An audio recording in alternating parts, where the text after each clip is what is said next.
You're listening to a Dare Media Group and Mastiff Media radio station. From Dare Media Group, Radio X Gold, Radio X Country, 6RXM, Radio X Magic, and Dare Talk Radio. And from Mastiff Media, Yerg's Radio, Rainbow Radio, Right Talk Radio, Forward Radio, Mastiff Sports, and Shady News Radio. For more information, visit daremediagroup.com.au or mastiff.medias. Welcome to the Paranormal Guys. We are live on Yerg's Radio, Radio X, or actually Dare Media in Australia. Welcome. We have a great show lined up tonight. Let me invite my lovely and beautiful co-host out here. How are you? It's like, scoot it back a little. I am good. How are you? Doing good. And as Chris reminds us, everyone please like, subscribe, and share so he doesn't get called out again for not keeping up with his responsibility. Well, thank you, Chris. And your cooperation is greatly appreciated. Hello, Wendell. Welcome. I feel so left out. He said hello to you and Chris. Oh, there. Okay, he said hi to me. Yeah, he doesn't dislike you. So our even though he called me Hillary. Hillary, what? Yeah, look, he said Hillary. Wendell. Hold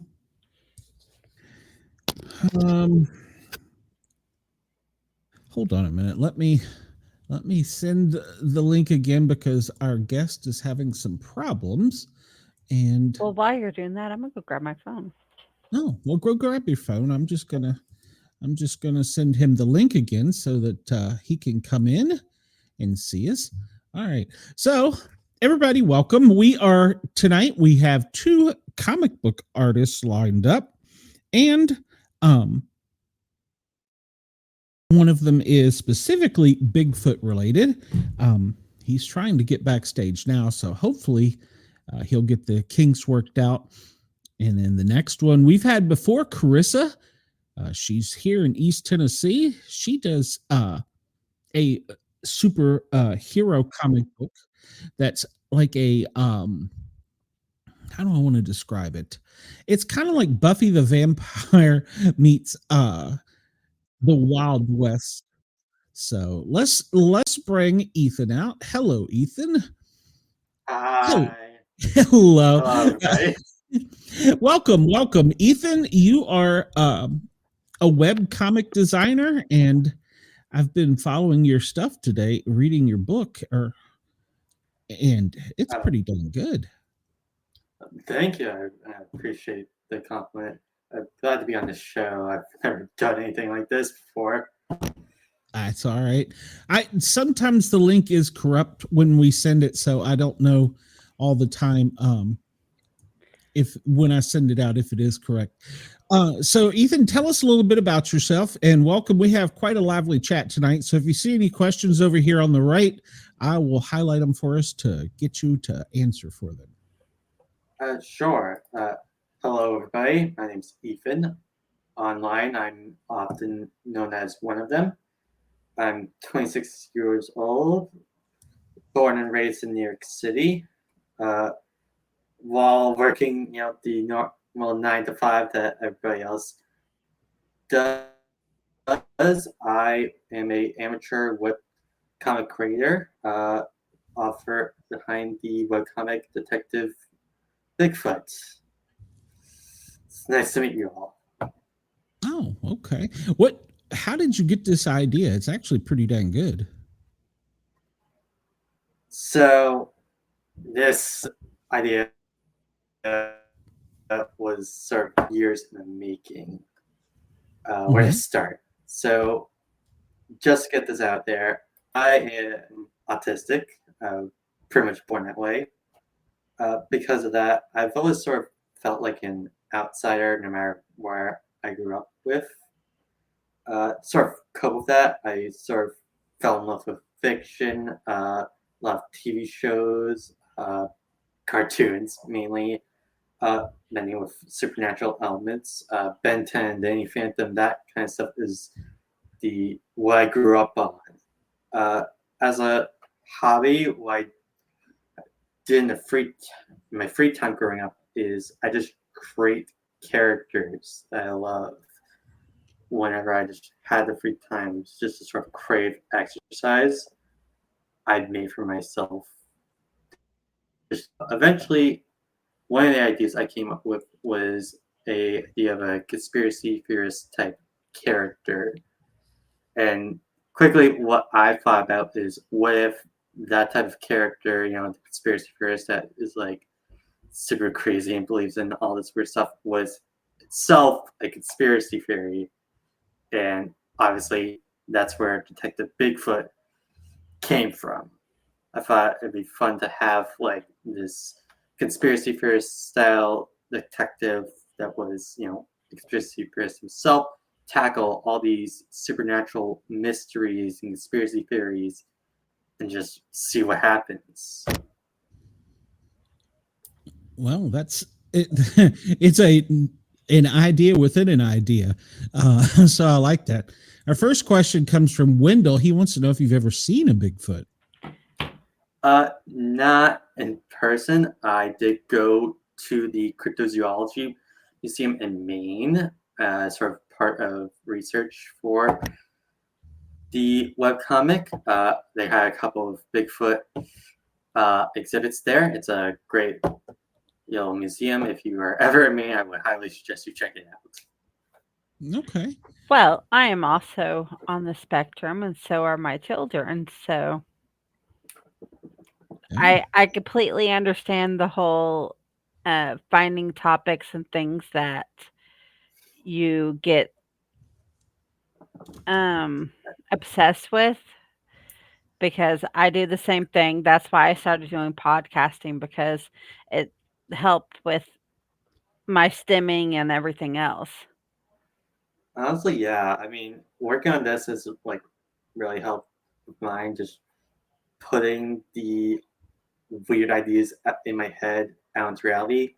That's part of the reason I started doing this in the first place. Is to get all the ideas I had for Detective Bigfoot, this character that I love so much, just out into reality.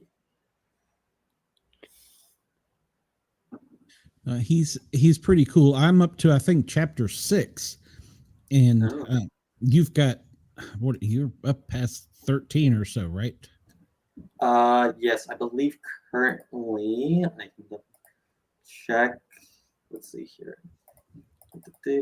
Currently, there are 16 total chapters up for anyone to read. Just to say this now, if you are interested and want to check the comic for yourself, it is free to read on Webtoon, Tapas, and my own personal website, one of them, comics.net. All the chapters are up, completely free for anyone to check out. That's awesome. How long does it take you to do a chapter? Sorry, Harley. So usually there is a process with me making a chapter. It usually takes me about a month or so to fully complete one. Usually I start off with the basic idea of what I want to happen in the chapter. Like usually I write up a paragraph or so of like, this is what I want to happen in this part of the story. Then is what I call the sort of storyboarding. In like the animation industry, a lot one of the first things they do is like do on post-it notes and stick them out in a sequence to sort of figure out this is what happens in that order. And I do a very similar thing. It's like whenever I have a free moment, I just take a post-it note and do like, okay, this is what I want the panel to look like. Then comes the actual setting up of like, okay, of the modeling, setting up the panels, the drawing, then texts, bubbles, and then everything all together, and then sing that out there. And usually, actually, I make these chapters in advance. So usually I will have multiple chapters ready before I actually upload them. Okay. And so you do the drawing, you do it all. I do it. Everything is all on me to do every single step of the way. I have no team behind me.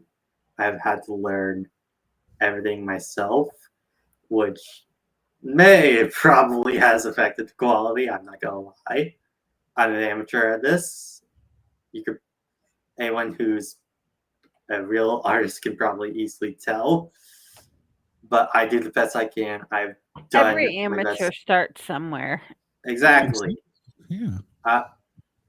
Piece of advice I have for artists is you gotta start somewhere. You gotta not be afraid to publish your work, even if you think it's not great. You gotta put it out there. You gotta get started.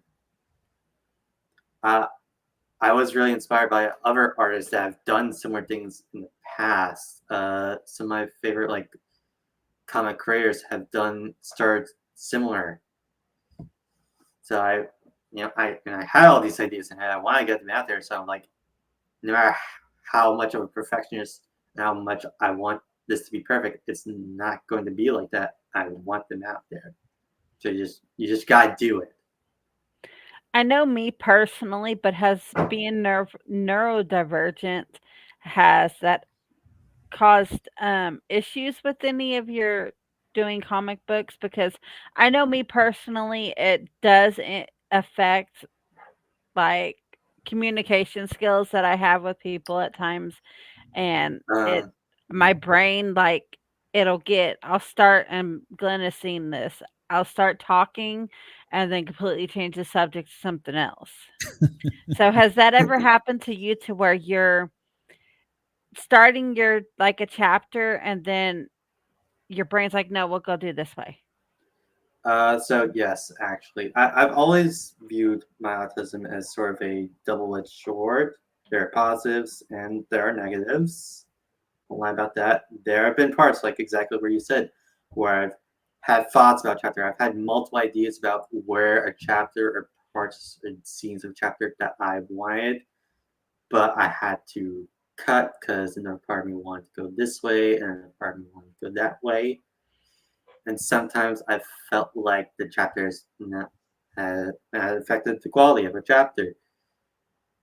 But I gotta accept that is happened, and I gotta make my bed with it and see how I can make that work to my advantage. So there are a lot of parts of the webcomic that I've made that I've had to cut or just write out or just flat out ignore to make the story as best as I could make it. I know we've interviewed a lot of comic book artists and authors in general, and some of them tell us that sometimes once the characters start down a trail or track, whatever you want to call it, they kind of start dictating as if they're their own persona back to the author to say, no, I'm not going to do that. I'm going to do this. Have you ever experienced that? So I did myself in Detective Bigfoot in some ways, being the whole outsider, having a different sort of thought process than everyone else. But you gotta do your best to separate yourself from a character. I've always done my best to understand my characters, figure out what would this character do in this situation, even if it's not something I myself would do. Okay. But So you're saying you'd never go inside a tree? I would never go in. Well, maybe it was a magical and portal, but who knows? Yeah. Well, would you be afraid to go in a portal? That's a more serious question. Maybe a bit, yeah. Yeah. If I didn't know it was on the other side. Yeah. Yeah. I probably would too. I'd be scared with you too. Have you ever thought, maybe you should get out and explore and try and see if you could actually see Bigfoot?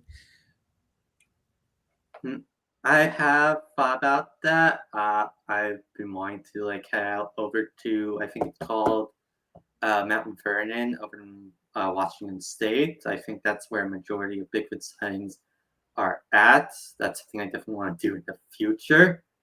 It's not totally in the cards for me right now, but I definitely want to go out and explore more of cryptids out in the world and visit many other cryptid locations. You might be surprised. They may be closer than you think. You're in Maine. Is that what you said? You were in Maine? I went on a short vacation in May, a couple of months back, to do research at the cryptozoology museum over there. I currently live in New York. It's where I grew up. It's where I raised. Lived here my entire life. That's The big I'll anyway. be in New York in June. Oh. But it's super they crazy. have had sightings up there. I have heard they had sightings up, I think, in upstate. I don't think the city has seen him. Have you I ever assume- thought of like doing another comic and branching out from like Bigfoot and doing other like vampires or werewolves or any other of the supernatural? So yes, I have plenty of other ideas for different comics. I have Detective Bigfoot was just sort of first of the huge pile of ideas and characters I have. I am currently exploring all those other ideas to see what I want to do next. Not all of them are of the supernatural or monster variety. There are other genres that I want to explore: superheroes, fantasy, even some slice of life stuff that I want to try. I want to really explore my horizons and see what I can do now that I've gotten started. But I definitely also do want to do supernatural stuff in the future. I'm not going to just abandon that. That's a passion. Are you getting a big following? Unfortunately not. Hopefully stuff like this can help. Well, We'll have to have him on the asylum too, because the asylum has. There you go. I don't know what that is, but thank you. That's my podcast. It's the asylum with Harley. I love to be on it. I appreciate that. But yeah, again, if any of you are interested, check it out. I guess that's one problem that I need to work on as a creator, is trying to get it out there. Well, have you ever thought there is like big communities for people with autism, and I'm in quite a few of them, and you can promote your book in these communities for people who like they support each other in these communities, and it would help get your name out there. And like they're big on buying from within the community. I haven't thought about doing that, of using my autism in that sort of. Well, and they help promote within the community also. Sure, I'll definitely give that a whirl. Wendell asked, what is your next book going to be about? So right now I am still working on a couple of things for Detective Bigfoot. Just recently I've done a little bit of a redraw of the first two chapters. Right now I'm working on a upcoming chapter, but after that I'm going to take a small hiatus to practice my art and sort of develop my skills a bit more. After that, I am going to be focusing on a fantasy webcomic that I call Cold Star. To give a brief synopsis of what that's going to be about, it's set in a world that is in an eternal ice age where Arctic animals rule the world in these sort of fancy kingdoms.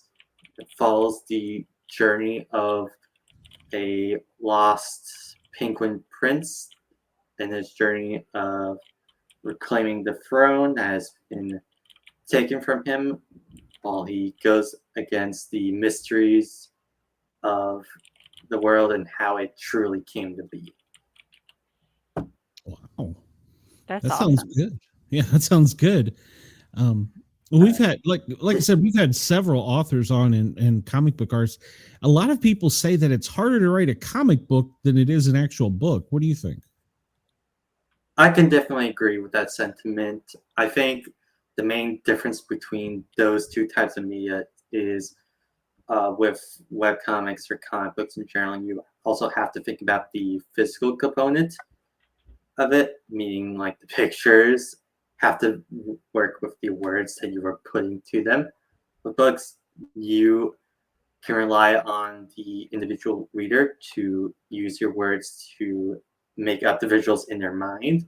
But with comics, you are responsible for making those visuals, putting them in front of the eyes of the viewer. That's true. That sounds. Wendell said that sounds like Ice Age and Happy Feet. Wendell, you are sure yelling a lot tonight. Oh, that's fun. I mean, I think I'm gonna take it a bit more seriously than that, but I appreciate the feedback. Hey, Chris said he got me hooked when he mentioned penguins. Always been a big fan of them. Incredibly underrated animal. You know, my husband, he has a ongoing joke with my children because they were little, and like on South Park how they do the kick the baby. My Yes, I've husband seen does that. my husband goes, "Kick the penguin," and he'll act like he's kicking the toy penguin, or whenever he sees a penguin, he'll act like he's gonna kick the penguin. poor penguin. I I mean, I love know. penguins a lot. They're We just do such too. a It's a joke that he did with my daughter when she was little. they're just so cute, adorable animals. They're I always think dressed fancy. they are dressed fancy. I think a couple of years back, I actually, because penguins, some species of them are, I don't know if they're endangered or just close to being endangered. A couple of years back, uh, I guess, adopted one. Give this website. So I'm, just try and support that and environmental. That's pretty neat. I didn't even know you could do that. Is it like through a zoo or? They're like, I think it's a charity organization. Okay. I wish I remembered the name of it to tell. I'm sure if you look Both. up "adopt a penguin" on Google, it'll bring it up for you, Glenn. Oh yeah, yeah. Well, I don't know that I'll adopt a penguin, but Oh yeah, I think it's through the World Wildlife Fund. I think. Okay. Well, there's several programs like that.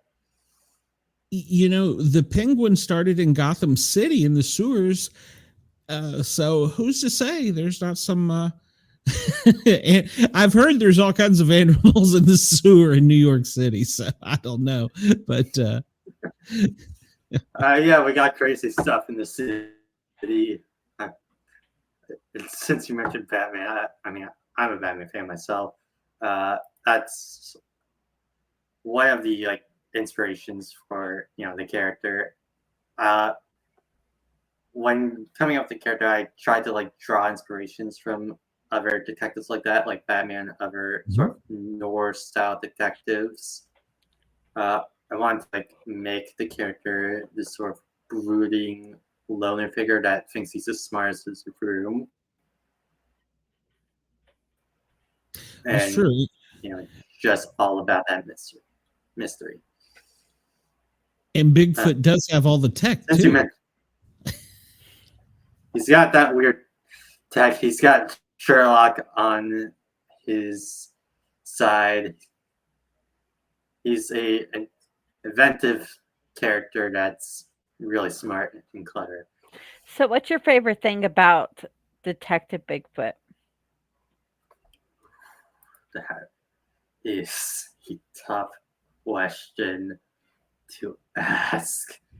I think some of the favorite parts of it are the conspiracy and cryptids that I've had to look into to make this. I truly enjoy that. And all the weird stuff that I've learned in order to make this. I think my favorite parts of Detective Bigfoot are some of my favorite panels. The ones I'm most proud of are those big single page ones that I've made. Some of the ones that I don't think you've gotten to, Glenn, but I promise there's some great panels that you have not gone to that I've really enjoyed making. There also I've made some gifs for the series, which can only be seen on certain versions of the comic. Certain websites they aren't available on, but others you can see them. You can see them on the website and others. I really enjoyed making that, despite them being hard to make. Oh, I'm sure they're hard to make. Yeah, when I first saw him, I was like, man, this is kind of like a Bigfoot Viking in a Viking era. I mean, that was the first thing it put me in mind of was, and now that I hear that you drew inspiration for Batman, it kind of makes sense because when I first saw him, I was like, man, that's Bigfoot's a Viking. So I think what you're referring to is the design. I don't know where you're getting Viking vibes from, but that's an interesting take I have not heard of before. It was his size, his whole look, his whole physique and everything. When I first saw him with the jacket and everything, I thought this kind of, to me, it brought up Viking vibes. He does have a lot of fur on him, which, it's Bigfoot. He's absolutely entirely made of fur, but I add extra fur with his jacket and gloves to I did that for both design wise to give him a bit of extra sort of different kind of brown to sort of mix well color wise, and for story purposes, I think it helps him blend in better with the forest and surroundings. I guess he also has Viking vibes because he has those big ass horns. Yeah. And that is very different from a lot of other interpretations of Bigfoot I've seen. And I did that precisely because of that. I wanted my version of Bigfoot to really stand out from other depictions. So I add the horns to really just give him a unique vibe to him. Well, you put him in pants too, even though he doesn't like them. You put him in pants. Yeah, I mean, I can't really have Bigfoot running around naked, unfortunately. So I kind of had to give him the pants, but I made it so he didn't like the pants. Chris says Clint is a man of very interesting takes. That's why he's such a beloved internet personality. I don't know about that, but okay. Well, Ethan, right now you're on YouTube, you're on Twitter, you're on Facebook, you're on Yerg's Radio, which is a private internet radio station that goes out of Tampa, Florida. And we've just recently signed, so you're live in Australia right now as well. So hopefully with all this, we can get you. And I will tell you, my Australian fans love a good Bigfoot story. Of course, it's Yowie down there, and they love it. So hopefully that'll help you out some. I mean, and right you're also now, on the Asylum with Harley and Joker. oh, that's right. And you're on the Asylum. You're on several channels. So yeah. And nice. I was just looking up, and it's 9:30 a.m. in Perth and 11:30 a.m. in Sydney. So you're in the morning talk show section there in Australia. No pressure, no nerves. That's cool. I mean, I'm cool under pressure. It's not a big deal. You're just talking the two of us. So, but I'm really enjoying it, and I think you've got potential to grow Hey, this. I'm just getting started. Bigfoot was just the first work, and many more to come. And even though Bigfoot is not what I'm working on next, I'm definitely going to return to it in the future. I got plenty more ideas for this furry big man and a lot more afterwards. Like just these 18 or 16 chapters, I'm forgetting now how many, 16 chapters, are just like the first big major arc. And I got like 4 other more to go out of this guy, and possibly more if enough people really enjoy it. So if you want more, let me know. I want to hear you guys' feedback. I want to hear all your takes, good, bad, anything in between. I want that. I want your guys' feedback. I want to know how I can make this story. Wendell said, "Good luck with your books." Oh, sorry, I'm not in the void. Oh, it's all right. Well, Wendell actually has a show too, so maybe he'll have you on. I'll promote his show. Wendell, yes, Wendell. If I didn't kill it. Are you okay? Yeah, I don't know where it came from. I'm drinking way too much water. All good. Anyway, like I was saying, I want to hear your guys' feedback. I love this series so much. I want to do so much more of it. So let me know. Yeah, here's the question I have for you, Glenn, since you've been reading. What do you want to see going forward? What I do to make the story better? Well, I like the premise, especially like you said, he's the Batman character. I mean, pseudo. I like that, and I like his design. Right now, he's just up to the reptilians. I like the way you're adding in other cryptids. Maybe he could take a trip across the drink and visit the Yowie or the Loch Ness or, something like that.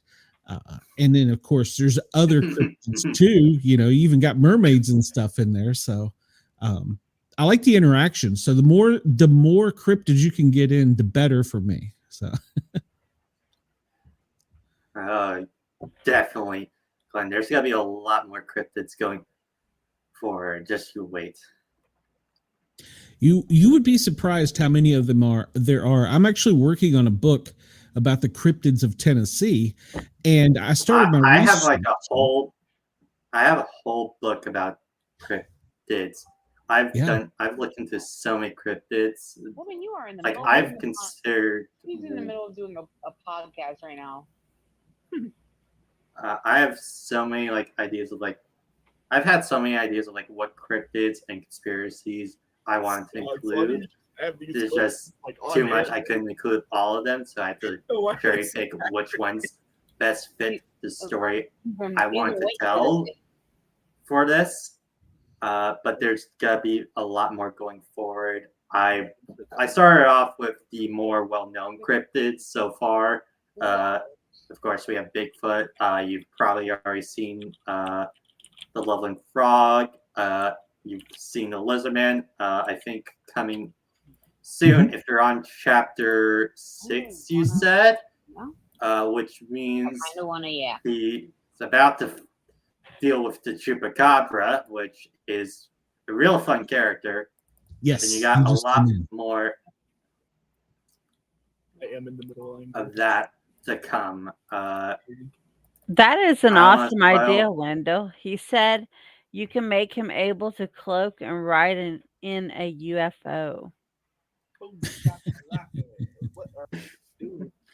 This is funny because I do not want to spoil, because I'm being honest with you guys. I've thought about stuff like that, and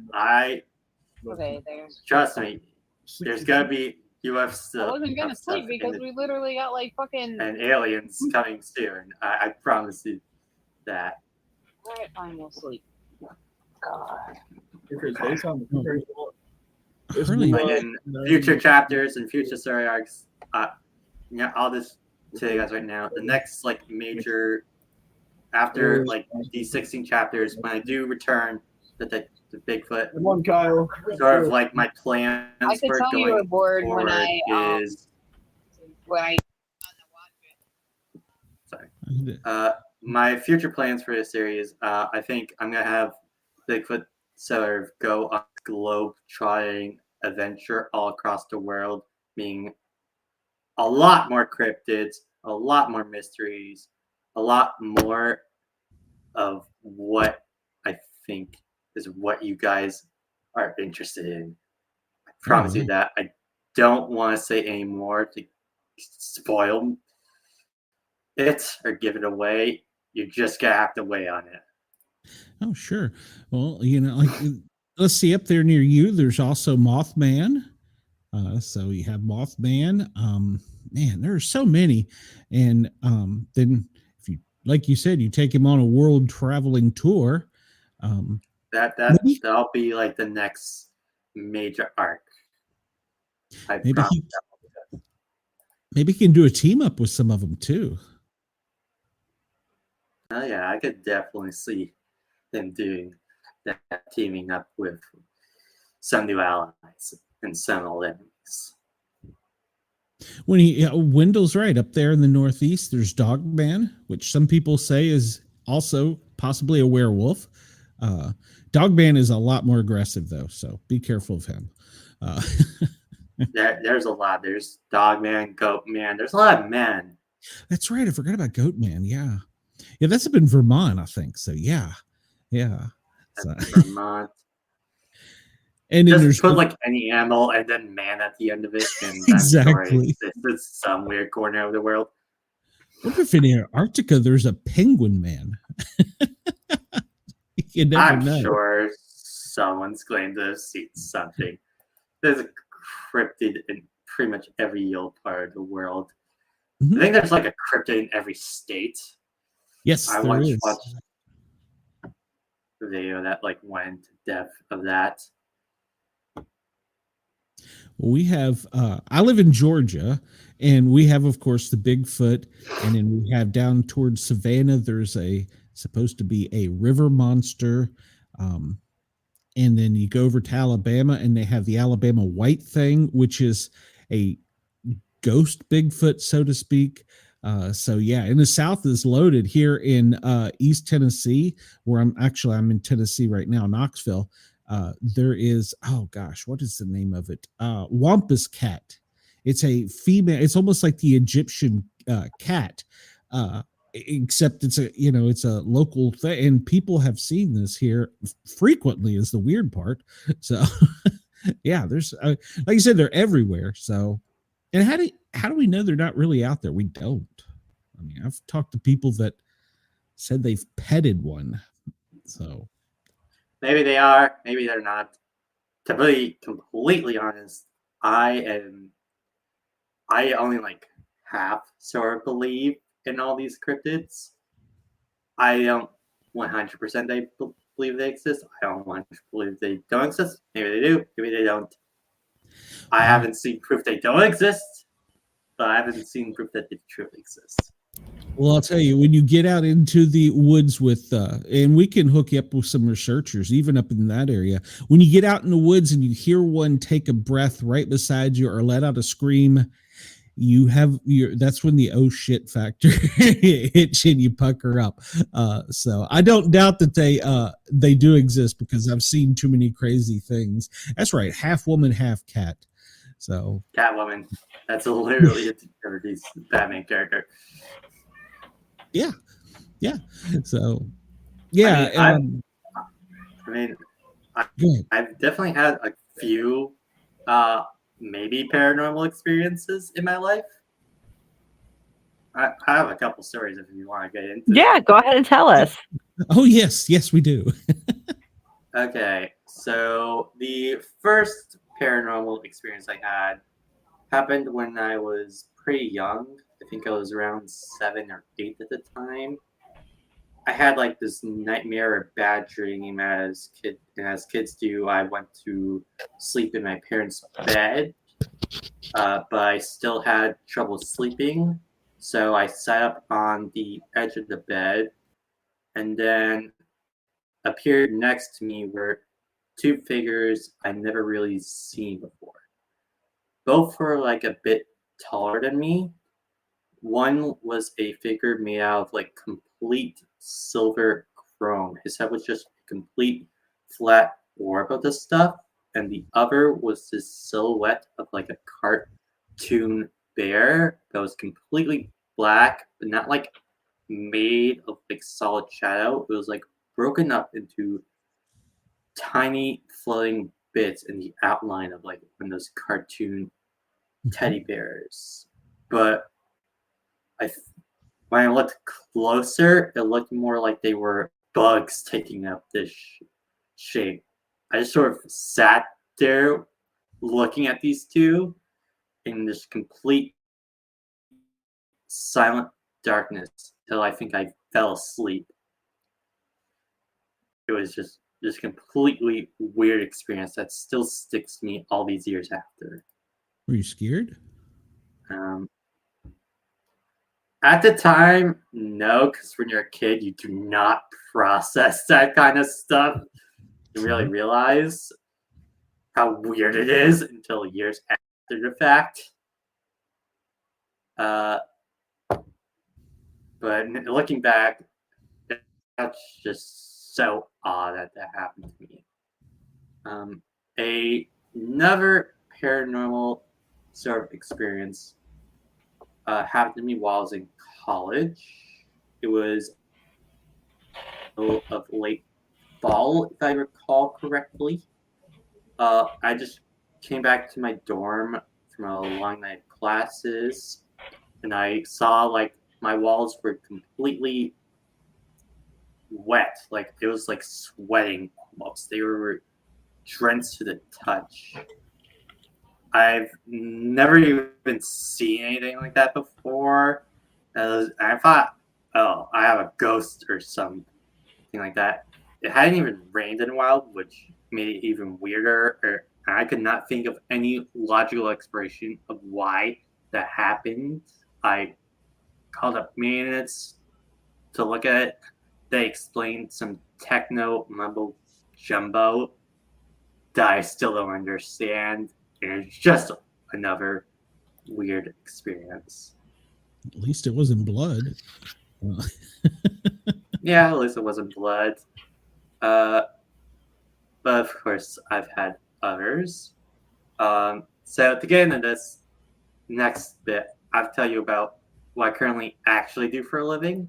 So my normal day-to-day job, I actually work in a homeless shelter, trying to help people get out of the homeless shelter system. I'm not going to get into that today because that's not the purpose of this story. When I first, started at the shelter, one of the first thing I noticed about the building, I can't really give specifics because I don't want to out it, and I can't really give much details about the place for legal reasons. But one of the first things I noticed was this statue embedded in one of the walls. It was some sort of nun type figure. I'm not Christian, so I can't really identify it. And above it was this writing saying something along the lines of Saint something home for children. Apparently, before the place was a homeless shelter, it was an orphanage. From what I've heard from older colleagues, the place had this big fire and then was bought up and rebuilt to the shelter that it is today. And with homeless shelters, while this isn't the case for all of them, the shelter does have a population of those with mental health issues. Many report seeing or hearing strange things, often reporting seeing odd figures or hearing screaming throughout the night. Most of the time when you hear this sort of stuff, you don't really indulge any of the clients. Most I've ever done was ask questions.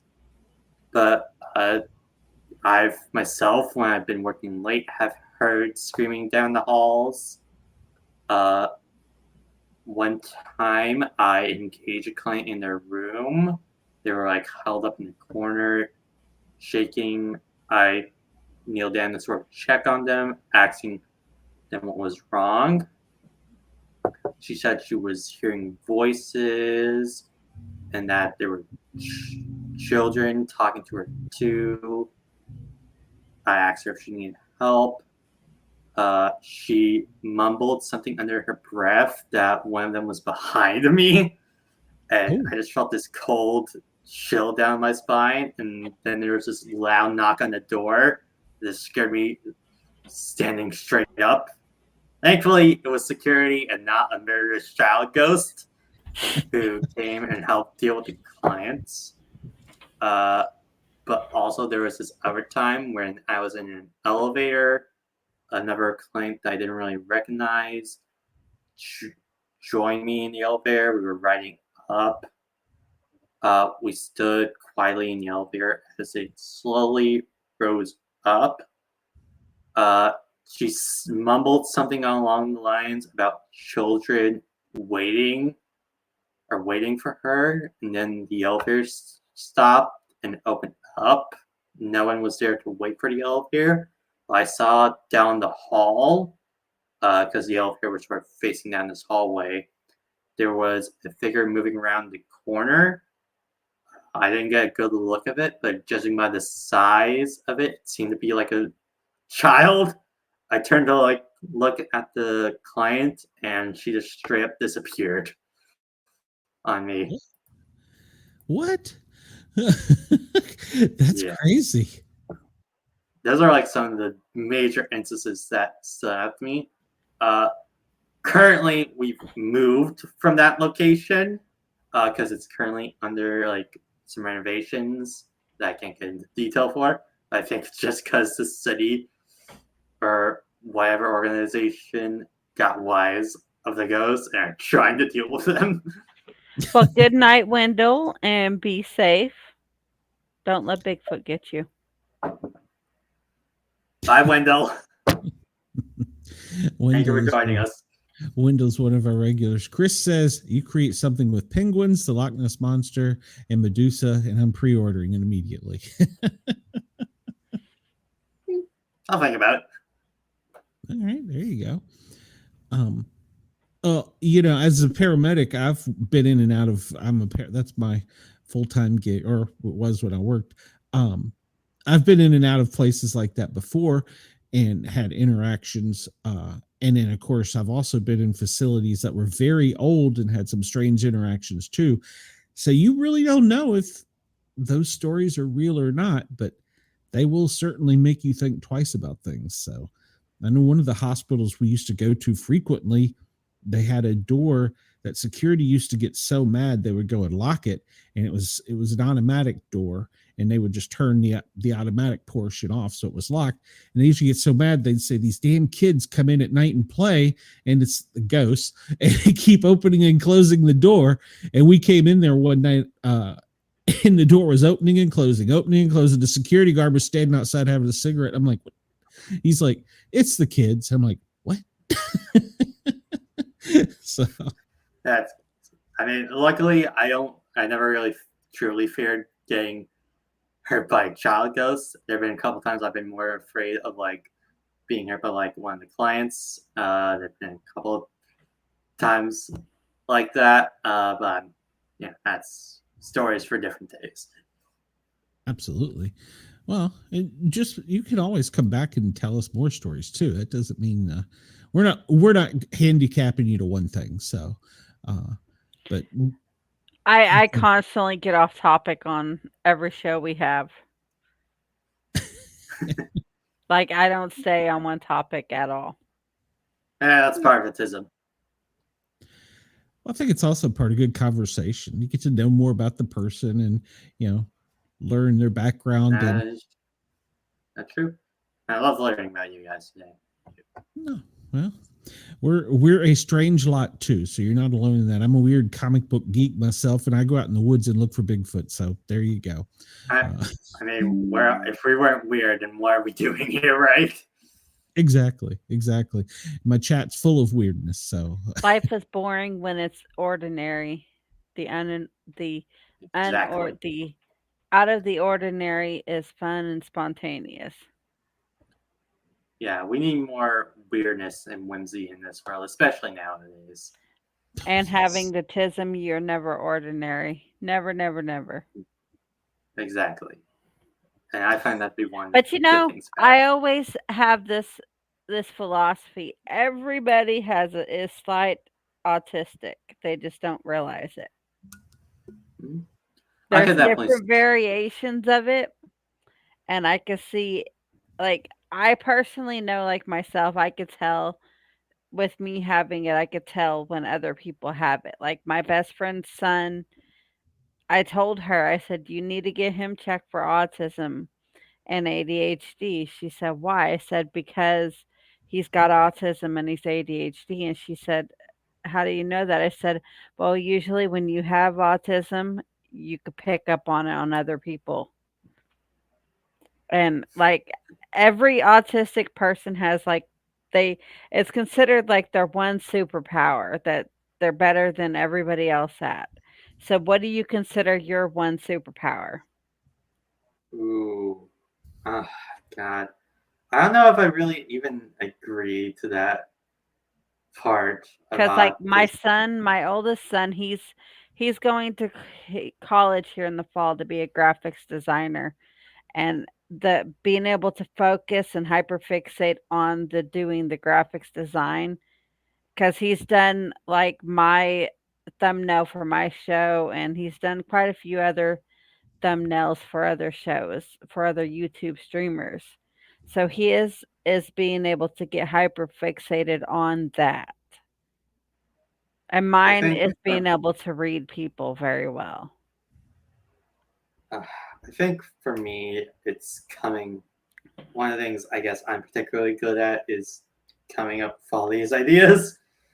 Just having all these ideas Well, flow that's into a my good head. thing though, because once you sit down and put it all on paper, it It comes creates. to creative, awesome Yeah, things. guess that's my superpower. Is that I'm creative. You're very creative. Well, they You- do say people with autism usually are really good at art, math, or um something else, but it's usually art and math are there too. Like they're really, really good at.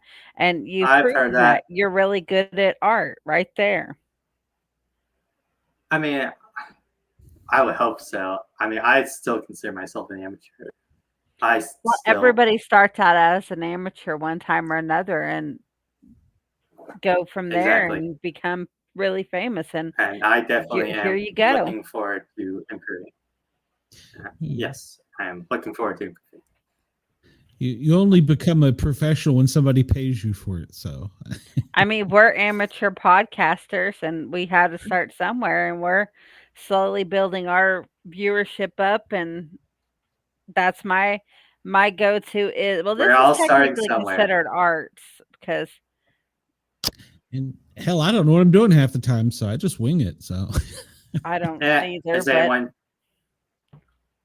No one's really knows what they're doing at all.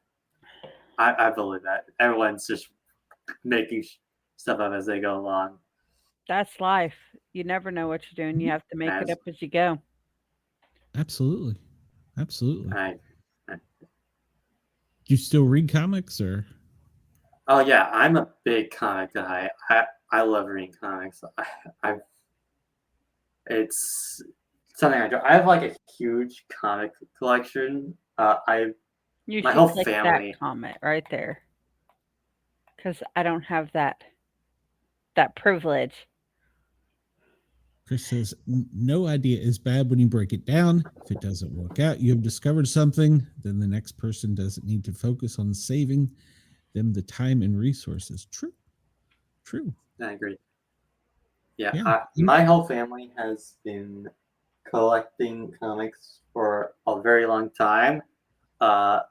They've passed it or unloaded the collections onto me, so I'm keeping that family tradition alive. I've been collecting my own comics slowly, the more recent stuff that's coming out nowadays. I just really enjoy the artwork of bringing these characters to page. And well, I don't think I am going to be able to right now at very least publish it in a official capacity. Webcomics is also a great place for that as well. Webcomics is just a great avenue for anyone that wants to get into comics or creating comics as well. That's why I went the avenue of making this a webcomic and not like another form of media, is because it's so easy to do. Well, not in the sense of it's easy to put it out there. You don't have to like go through a publisher or any of that. You can do it all yourself like I do and get it out there, see what the people of the internet enjoy about it. Well, there's a lot of great stuff on there. All right, Ethan, I will put your links in the show notes afterwards. Tell everybody what's next and where they can find your stuff. And like I said, I'll also put it in the show notes. And if you have something different, email it to me. Okay. So for anyone that Detective Bigfoot, from what we have talked on my own personal website, oneofthemcomics.net. As for the future, like I said earlier, I am going to be going on a small hiatus to improve my artwork. But afterwards, I'm going to start work on the next project that I talked about earlier, Cold Star, a fantasy series. Once I work and start putting that out there, I will definitely return to Detective Bigfoot for another story. Thank you all for having me on your show. I look towards the future and stay weird. Absolutely. And I will give you Harley's email address so you two can get together and get on her show as well. And if you want, I'll send your name out to some other people too and get you on the podcast tour. So that's great. I appreciate that. Here's to seeing you all in the future. All right, Ethan, have a great night, and I will see you, or we will all see you soon. And Chris says, great appearance, Ethan. You're now a podcast veteran. Don't be a stranger. I certainly won't try. Thank you all. We'll get you out there. So, all right, Ethan, have a great night. We'll talk to you soon. All right, thank you. Bye. Bye. That was great. That was really great. The webcomics, I'll put it in the links in the show notes. The webcomics page you can go to, and there is so much creativity there. And if you like the art, send me it so I can share it out. I will. And we'll have to get you and him together so that you can get him on your show. So yeah, definitely, because I like to promote within like this may sound horrible, within the autism community as a fellow person with autism. So the fact that I know the struggle that he goes through at times, especially with my kids and myself, how hard it is to achieve what he's achieved, and that's a lot. Well, overcoming any I'll say just use it as an obstacle is hard, but when you have the deck against you when you start, but he's doing great. I really like his stuff, and I hope that everybody will go check him out, and hopefully we can get him back with his other stuff. I'm messaging Corissa. I saw her backstage earlier, and I don't know where she went. So Chris said it was almost possible to view his mind at work when you mentioned certain ideas. Yeah. That's one of the things with autism. You get hyper fixated on things. And like, I don't know if you've noticed, sometimes I'll be different topics and flip flop so fast from one topic to another. But that's the hyper fixation right there coming out that you saw, Chris. I think he was just a little nervous for the first time. I still, yeah, When I do the news shows, I thought, okay, maybe I have this backwards here. Carissa says she was supposed to be 9. Let me check my calendar. I know when I first started doing the shows, my nerves were shot. So yeah, when I first started, I was so nervous, but now I don't. It doesn't. What, did you mix them up time wise? yeah, I did. That was my fault. Okay. Have you ever seen my comments, Harley? I know I've seen your comments, Chris. What, are you in the TISM community yourself?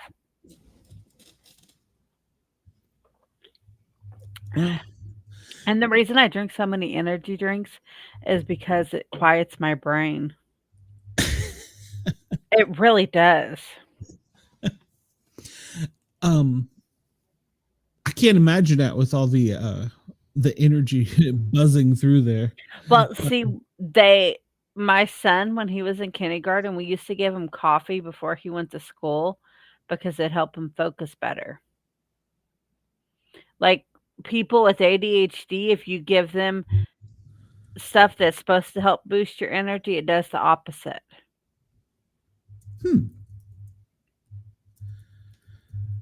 And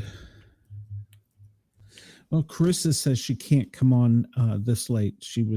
So yeah, it was my fault. I got it mixed up. And when he was backstage, I just didn't even think about it. So, so now she's mad at me, and I hate that. She's a good person.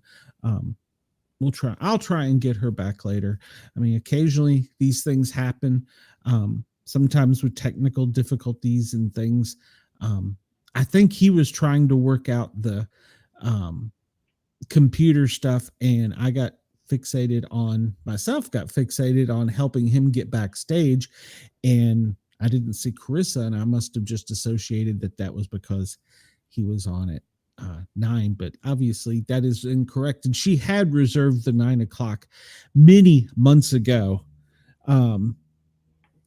So yes, anybody that came on at 9 looking for Carissa, it is entirely my fault. I made an error. So it happens. That's one of the things about live shows is sometimes you make mistakes. Yeah. I'm gonna own it. But yeah, I got fixated when he was trying to get backstage, trying to help him, and I didn't see her, and so I just naturally assumed that. But it was my fault. So okay, well, that's all right. We will get her back on. Yeah, anybody that knows Carissa, reach out to her and let her know that it was definitely my fault. I made an error, unforced error, sporting thing. I will try and smooth it over with her. She's from East Tennessee here, so hopefully she will. So, and she's got so much going on. I love her work too. She has got that new comic coming out that she's got on Kickstarter, and I'm still going to put her stuff in the show notes and stuff because it's only fair. I want everybody to go over to Kickstarter and check out her programs because she's got such great work, and she puts so much energy into the merchandise and the actual comic that she deserves. She deserves the anything that she can get. And yeah, once again, my fault. She did reserve. As soon as she just sent me a message, she said, I've waited months for the 9 o'clock spot. I'm like, yeah, you did. That is definitely my bad. So, so I'll have to talk to her and see if we can fix it. Bobby Dizzle actually introduced me to her, and she's well known here in East Tennessee and in the cryptid community. So hopefully we can get it worked out, and once again, anyone that tuned in at 9 for her, my apologies. I made the mistake. So I don't know what else I can say. I apologize for it, and it happens. So Harley, you're gonna have to fill an hour here and talk. I don't know what to say. So I'm all talked out. I'm all talked out from my news talk show in the afternoons. Oh my, that's crazy. So Yes. I don't know. You don't know. Well, come up with something. So what's your opinion on the comedian who bought? I think he's nuts. Who bought Annabelle? Yeah, I think he's No, nuts. he didn't buy Annabelle. He bought the whole house and the house that they lived in. Yeah, he's nuts. He's nuts. Is he gonna live in it? No, he wants to run it as like a B&B. What? Yeah. I don't think the house will let him. you know how the energy is in some things. I don't think that they'll let him. He might have to second. He maybe should build something on the outside where he can say, "There, it's in there." Maybe he can build an outbuilding that. Something. No, I would not do that. No. Exactly, Chris. If he lives in it, it won't be for long. Not at all. Yeah, I agree. And the dog has a history of people like it's almost like Hillary Clinton. People die around it, right? Well, I know there's been a couple confirmed deaths of hers. Like one was these people who were like this guy and his girlfriend were on a motorcycle, and they came and they were making fun of her.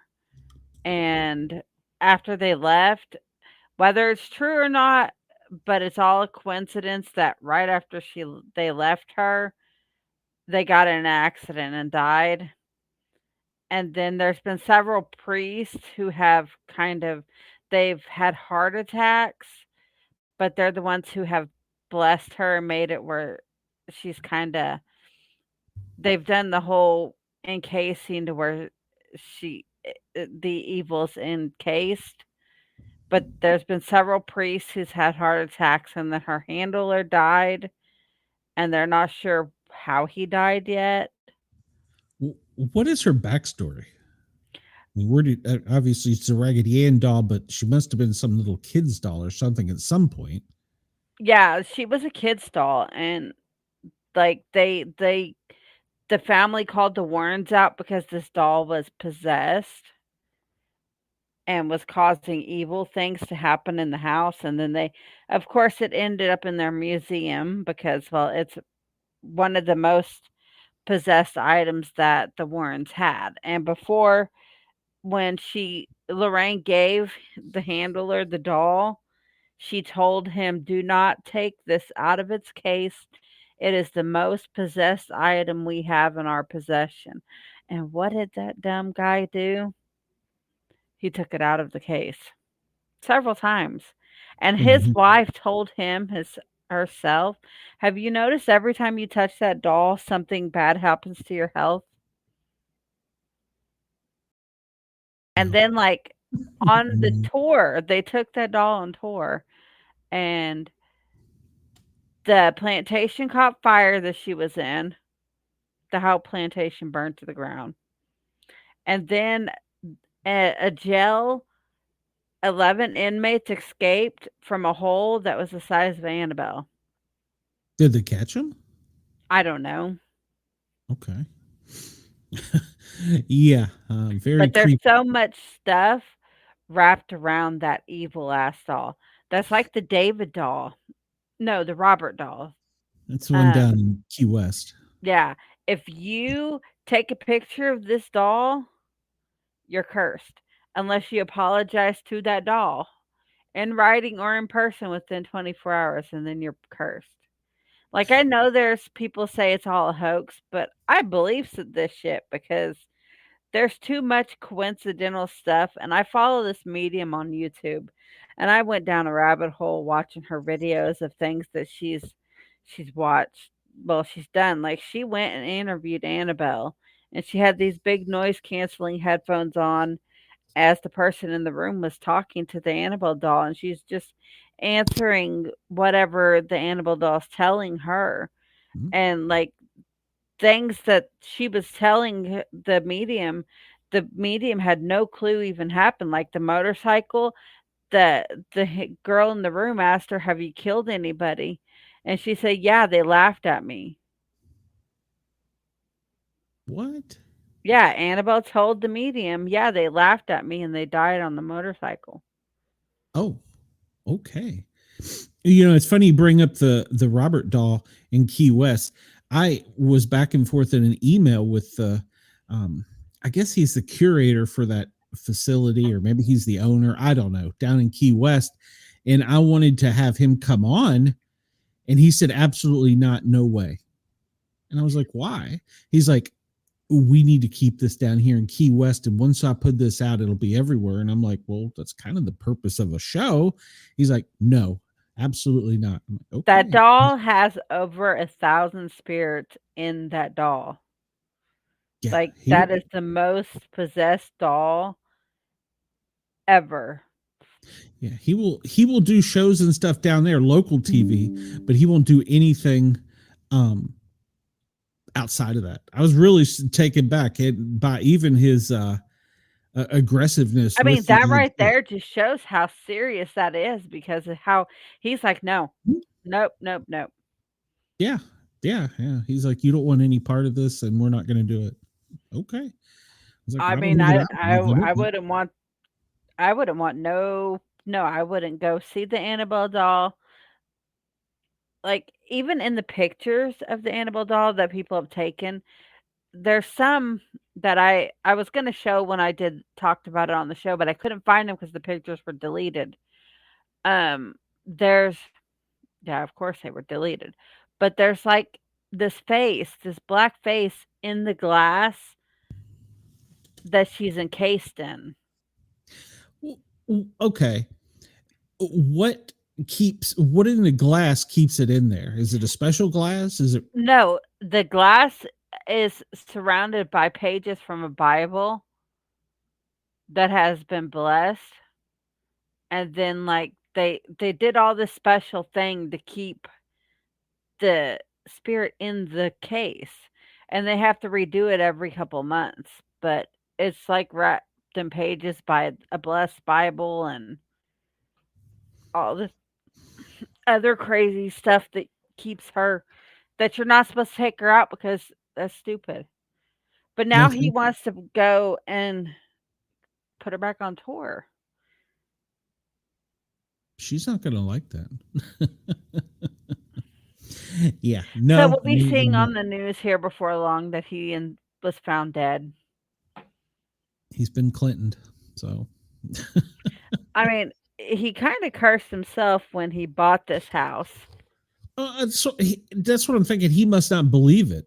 I mean, does he really believe it? Why would he do these things if he believes it? I don't know. I don't know if he believes it or not, but the fact that he bought the house and he bought the museum, mm-mm. It's maybe he's I trying mean, to he make a was a name pretty for funny himself. comedian. Yeah, yeah.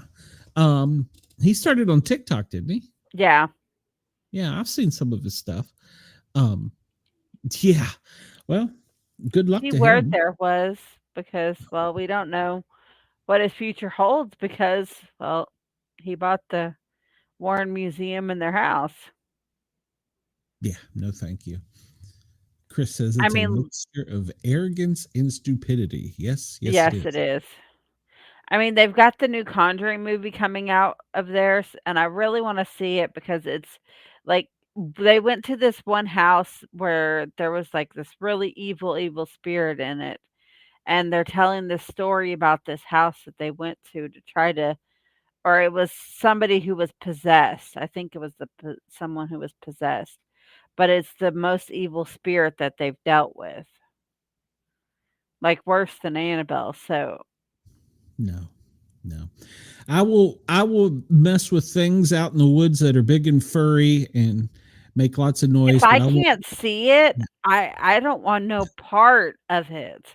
Like, if No. it's something that can hurt me by my brain or something like that, no, I'm good.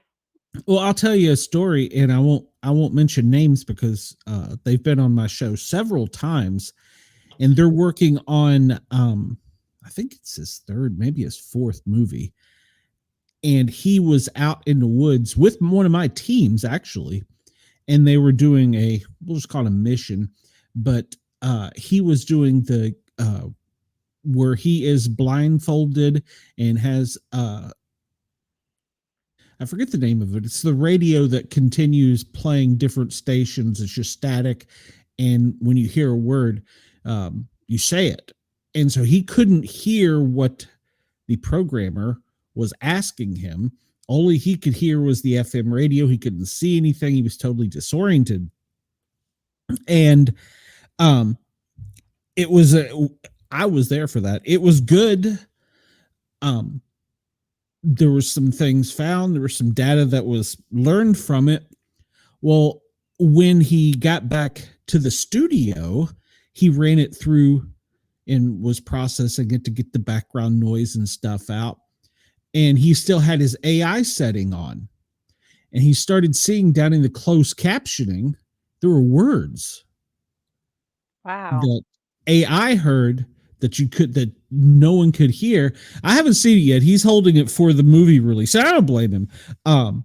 But he said he even went back and did it twice to make sure that it was what, it wasn't just, it thought it heard, duck instead of something else, but there was no audio there, and it texted the words out in closed captioning. So that's going to lead us down a rabbit hole. In fact, I talked to my team about the other day.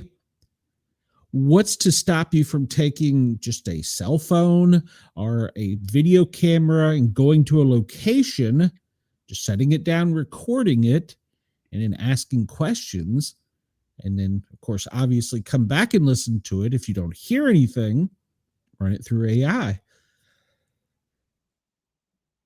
The theory I on don't it know. is, well, the theory is AI is picking up different frequencies that we can't hear, which is scary in itself, to be honest with you. So, Yeah. I'm sorry. I don't want like I've dealt with my own like things. well, I grew up in a haunted house, 2 of them. So, Well, yeah. my stepsister did. Like one of her house was really haunted. Like one time about the same time every year, she would get bloody footprints down the hallway. And you'd hear kids scream, crying and screaming, and the windows would open and close. Mhm. And We came home one day. This is many years ago, and we parked in the garage and came in through the garage. And as soon as I walked in, I saw water on the floor. I'm like, what the hell? Did the dogs get into something? And I was like, no, the dogs were crated. That was back when they were younger. And that tells you how long ago it was. And Beth's like, that's baby footprints. And she goes, that's ice. That's frozen baby footprints. And there was only like 3 of them, like 1, 2, 3. yeah. And so I was like, okay, all right, well, there's no way they could have come in through the garage door because they would have had to have come through the garage. So we would have been notified, and none of the doors alerted that they were open, and none of the cameras picked up anything. So where did this come from? Yeah, little frozen baby footprints. Yeah, I was like, all right, let's mop this up quickly. Very Well, in my wedding picture, I'll have to show you one day. Me and my husband got married in my grandparents' backyard. And in our wedding picture, they took it. It was in outside, like here's the screen door. Well, the door's behind us. And we didn't realize it at the time, but someone was like, who was in the door? Who was looking out the door? And We were like, nobody. The kids were in the living room, and it was just me and him and my mom outside when we were taking the picture. Well, if you look at the picture, there's two faces in the picture of the door. And then one time when my son was little, we were all sleeping because he was little. We were in our back bedroom of this trailer we lived in, and I woke up and there was this big black figure standing at the edge of the bed. Big black figure. It woke me up and I was screaming, and to the point it woke him up because I didn't know what the hell it was. It was standing at the edge of my bed. It was big, and it's just a black figure there. After that, I would never walk down that hallway in the dark by myself. I made him go down and turn that light on before I would walk down that hallway. Never again did I walk in that hall in the dark. Yep. Chris says, someone once thought building a nuclear bomb was a great idea and followed through with it. We have a weird fascination with destroying ourselves, and AI is just another example. Yes, yes. And we're going to put a nuclear reactor on the moon. What could possibly go wrong? A What could lot. possibly go wrong? I don't know. So, but we, if you do follow the news, there is theories that there's an alien that's traveling 36 miles a minute, an alien craft that's traveling 36 miles a minute and will be within our solar system. Well, it's already within our solar system. It will be within Earth's location on October 29th. So there's going to be a lot of people. I need to get some UFO people on to talk about that. So, and I got to get Dennis Carroll on as well. He is, you will like him. He is a resident demonologist. So I like demonologists.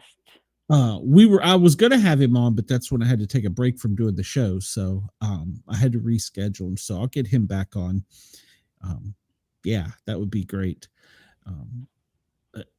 Yeah, I've got a whole list of people that I got to reschedule from that time period.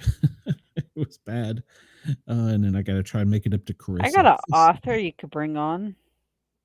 Yeah, we've had plenty of them. She writes adult smut. She just came out with another book. I have quite a few of her books.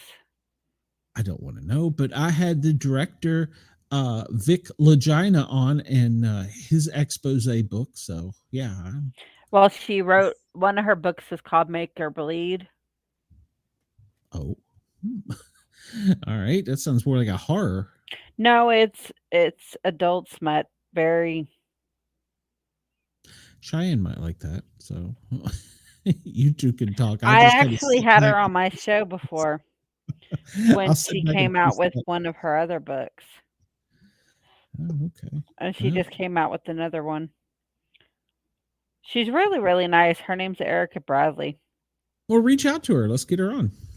Absolutely. So, all right. Well, I guess we will wrap up early tonight since I made the error, which is totally my fault. And once again, I apologize to Corissa and her audience and fans. That was my fault. Totally. I screwed the pooch on that one. So hopefully she won't block me and be bad at me. Next week we have two more authors. We have J.M. Shaw and DC Gomez from our agent. So we have that coming up, and that book stars Riley from Big Brother. Oh my gosh, we got stuff to talk about that. Yeah, so if you don't follow, we also do a show on the CBS reality TV show Big Brother, and they're they're about 30 days into this season 25. Did you see the clip where Riley was saying, she asked him, well, what do you think if we broke up in here? I didn't even know they were officially a couple. I think they're both a little nuts, personally. And then he's like, no, that's not going to happen because when we leave here, we're going to get married. I'm going to marry you. And she's like, okay. Oh, what is it? Stage 5 clinger? I don't. Well, they might deserve each other. But a big announcement right before this show tonight.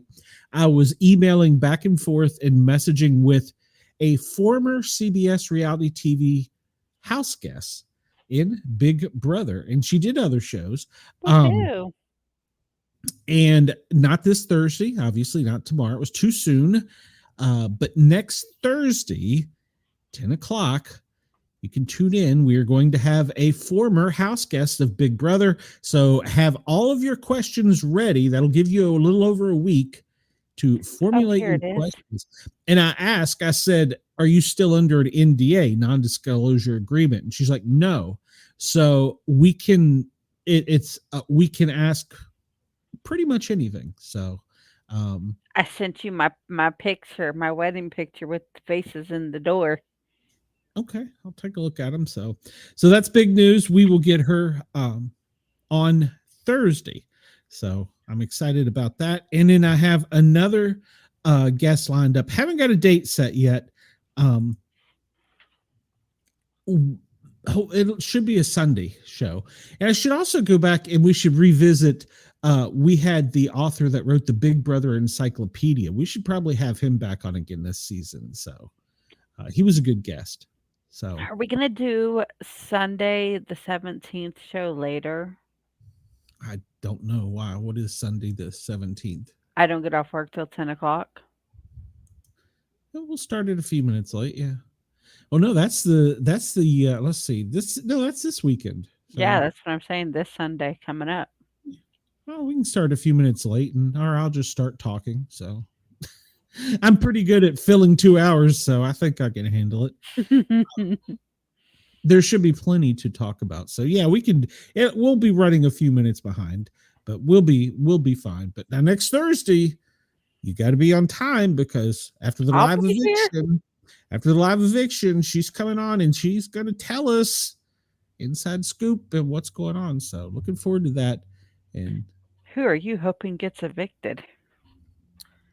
tomorrow, Since the power of veto wasn't used on Emu, I'm hoping he does not win the blockbuster.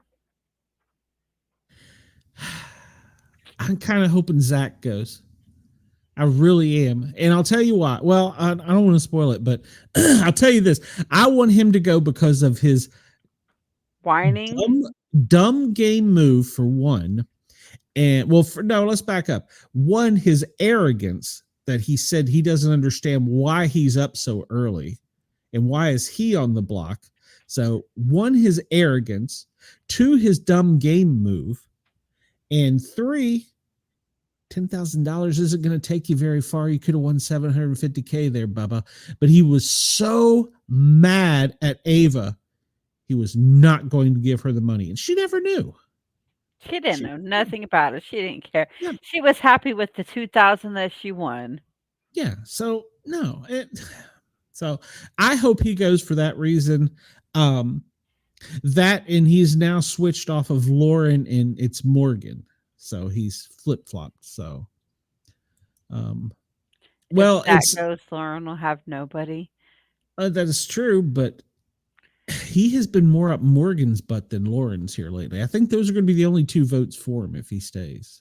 And pictures of Keanu and his girlfriend have come out here lately. Oh, really? Uh-huh. Well, you'll have to download them and get them for us, the show. So, like, there's pictures of him young. Oh, okay. And they're still boyfriend, girlfriend? Yeah. They were. Well, I don't know. He's not done anything in the house. So, all right. Harley, you got anything coming up before we're coming back tomorrow night, obviously? No. You got anything else? Okay. Well, me either. We'll sign off a little bit early. I hope that Dare Media and Jurgs aren't too mad at us for cutting out a little bit early. But once again, it was totally my fault. Anybody that knows Corissa, send her a message and tell her that it was definitely an oversight, and I will try my best to make it right. So everybody, I got to find my song before we can go out of here. Because I can't just go out without the song. That would be wrong. Where is it? There it is.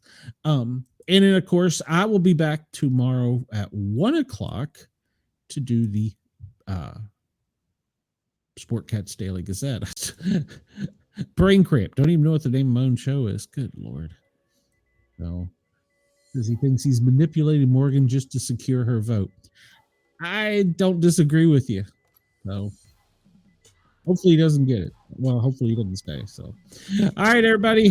Thank you for tuning in. I apologize for the error I made. I will try my best to make it right.